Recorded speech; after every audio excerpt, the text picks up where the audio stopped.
yotoqxonalaring, sexlaring, yangi sex. Dishadagi nima qilish, paxtalaringiz ham oqarib yotibdi dedi. O'zi pishib, uni toshdan qilingan paxtalar hammasi. O'zbek film keldi, ko'rdilaringlar? Ketishdi. Kino olishyapti fabrika. Shuning uchun men taklif qilaman, men birinchi marta mana shu ruxsat bermaganman. Fabrikada klip ketishga.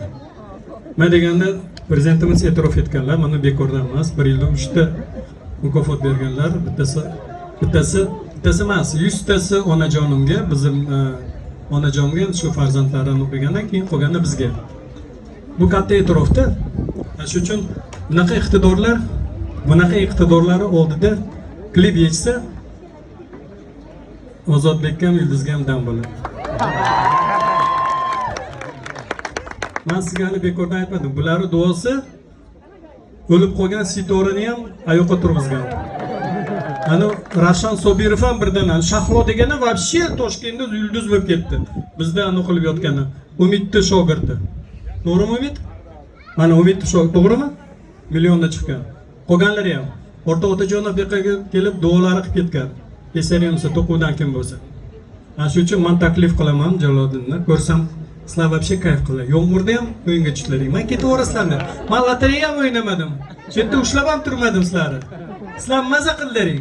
Rasmga ham tushlaring. O'tgan safar bittasi og'izdan ko'pik ham chiqib, sochlari ham yulib tashadi. Mana shunaqa ma'lusida. Men tushunmadim. Men eski ashlasida aytmasa, yangi aslini men tushunmasam, nimaga sizlar tushlaring? Men tushunmayman. Shunchalik Marakan kelib ketdi, unisini olib kelaman, bunisini olib kelaman. Lekin Jaloliddinni yaxshi ko'rasizlar. Nimaga? Bitta qarsalar bo'lsa. Bitta eski ashlardan. Eznamaydi. Siz kelganingizda men qo'yib qo'ygandim. Ashlar. Esida bormi? Bitta haligim bitta quruvchim. Yo'q, bu maytfon qo'yib qo'ysida keyin rasmga tushgan. Bitta eski ashlardan, hali aytganimda. Bitta qo'shiqlardan men uchun.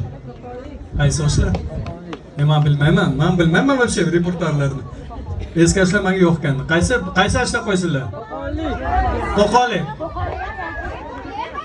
Qo'qoli.